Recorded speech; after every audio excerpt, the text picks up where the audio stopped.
जनाब मनोज सिन्हा साहब, honourable lieutenant governor Jammu and Kashmir, मेरे काबिना के साथी जनाब सतीश शर्मा साहब, मेरे एडवाइज़र जनाब नासिर असलमानी साहब, हमारे मुकामी MLA पीरज़ादा फारूक शाह साहब, हमारे चीफ सेक्रेटरी अटल डुल्लू साहब, हौज के हमारे कमांडेंट मेजर जनरल पुनीत दोगल साहब, यूथ सर्विसेज स्पोर्ट्स के कमिश्नर सेक्रेटरी शाहिद इकबाल चौधरी साहब, डिविजनल कमिश्नर कश्मीर अंशुल गर्ग साहब, IGP कश्मीर VK बिरदी साहब, DC बारामुल्ला मिंगा शिरपा साहब, सेक्रेटरी JNK स्पोर्ट्स काउंसिल नुज़रत गुल साहिबा, यहाँ पे मौजूद सिविल इंतज़ामिया, पुलिस और बाकी अफसरान,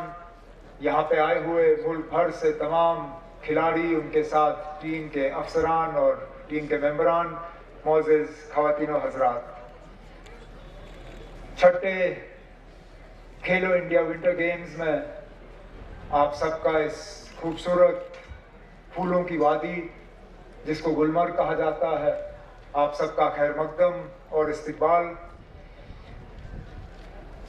जब पिछले महीने और कुछ हफ्ते पहले बर्फबारी का सिलसिला यहाँ देखने को मिला, उस वक्त हमने अंदाज़ा नहीं किया था कि जब खेलो इंडिया विंटर गेम्स की शुरुआत होगी तो इतनी तड़पती हुई धूप होगी और इतनी गर्मी होगी कि शायद आप लोगों के लिए स्की करना भी इतना आसान नहीं होगा।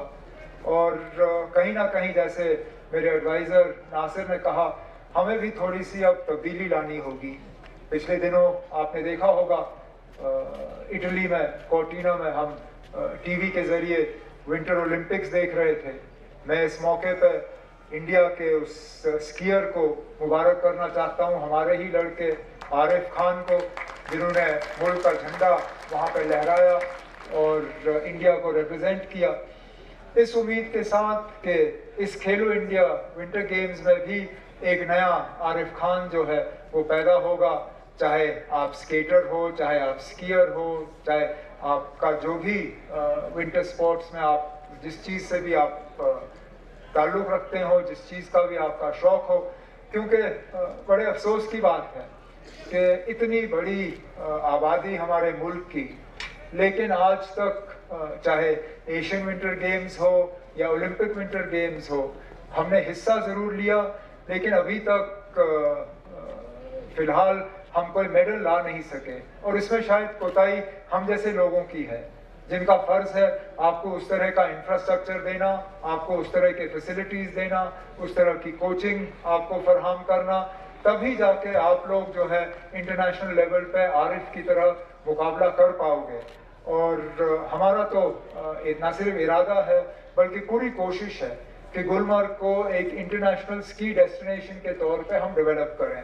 लेकिन अब सच्चाई ये भी है कि अब हम सिर्फ ऊपर वाले पे भरोसा नहीं कर सकते। कब बर्फ़ होगी, बर्फ़ पड़ेगी, फिर हम आएंगे, ये भी एक मुसीबत। हम साल के शुरुआत में ही तय करते हैं कि किस तारीख को खेलो इंडिया विंटर गेम्स होंगे, उस पर बर्फ़ होगी या नहीं होगी, अगर होगी तो किस तरह की बर्फ़ होगी।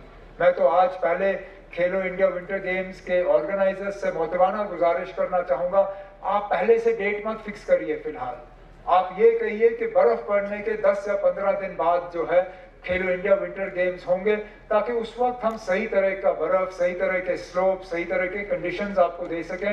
लेकिन उसके साथ मैं अपने तरफ से आपको यकीन दिलाता हूँ कि अब वक्त आ गया है, हमें आर्टिफिशियल स्नो जनरेशन की तरफ जाना पड़ेगा। मैं जानता हूँ इस पर भी कुछ लोग शिकायत करते हैं कि इसमें पानी का बहुत इस्तेमाल होता है, बिजली का बहुत इस्तेमाल होता है, लेकिन अगर हम इस तरह का इंफ्रास्ट्रक्चर नहीं बनाते, बदकिस्मती से मुझे कहना पड़ेगा, एक दिन ऐसा आएगा जहां हम गुलमर्ग में स्की कर भी नहीं पाएंगे, और वो बहुत अफसोस की बात होगी। इसलिए इस उम्मीद के साथ कि गुलमर्ग को एक इंटरनेशनल स्की डेस्टिनेशन के तौर पे हम डेवलप करते रहेंगे, ताकि स्केल इससे स्पोर्ट्स को भी फायदा होगा, इससे जो टूरिज्म से ताल्लुक़ रखने वाले मेरे भाई यहाँ बैठे हैं, चाहे वो स्लेज वाले हों, चाहे वो स्की गाइड हों, चाहे वो स्की सिखाने वाले हों, चाहे वो एटीवी चलाने वाले हों, सबका कहीं ना कहीं इस बर्फ से जो है रोजी रोटी चलती है, उनका घर का गुजारा होता है। और हमारा फर्ज बनता है कि जहां हम खेलकूद के लिए भी हम साधन तैयार करते हैं, वहां पे टूरिज्म को भी बढ़ावा देने के लिए हमें मुकम्मल कोशिश करनी होगी। लेकिन ये हम बाद में बात करेंगे। आज के मौके पे मैं फिर एक बार यहाँ पे मुल्क भर से जो खेलो इंडिया विंटर गेम्स में खिलाड़ी हिस्सा लेने आए हैं, आपका खैर मकदम करता हूं। उम्मीद करता हूं कि अगले 3 दिन जो है आपके लिए बहुत बेहतरीन हो। और जाता है, जीतना इतना जरूरी नहीं है जितना हिस्सा लेना है।